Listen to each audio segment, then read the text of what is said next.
అందరికీ కూడా చెట్లు బాగా నచ్చుతాయి. మనం ఎప్పుడూ కోరుకుంటాం ఈ చెట్లు పచ్చగా ఉండాలని, నిండుగా ఉండాలని, మనకు నీడను ప్రసాదించాలని, ఆరోగ్యంగా ఉండి మనకు పళ్లను అందించాలని. అందుకని ప్రతిరోజు మనం చెట్లకు నీళ్లు పోస్తూ ఉంటాం.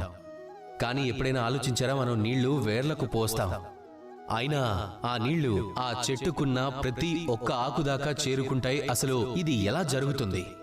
మన పనులు కూడా సరిగ్గా ఇదే విధంగా ఉంటాయి. ఒకవేళ ఈ నేల మీద స్వచ్ఛమైన మనసుతో మంచి పనులు చేస్తే ఈ పనులు నేరుగా ఈశ్వరుని దగ్గరికి చేరుకుంటాయి. ఒకవేళ శ్రద్ధతో, అంకిత భావంతో, స్వచ్ఛమైన మనసుతో ఎవరికైనా సేవ చేసినా, అది తల్లిదండ్రులకు కావచ్చు, కుటుంబానికి కావచ్చు, గురువుకి కావచ్చు, పశుపక్షాదులకు కావచ్చు, సమాజానికి కావచ్చు, అది నేరుగా ఈశ్వరుని దగ్గరికి చేరుకుంటుంది.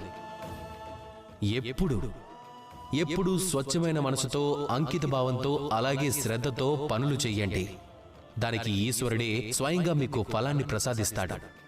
రండి, అలాగే నాతో పాటు ప్రేమగా చెప్పండి, రాధా కృష్ణ.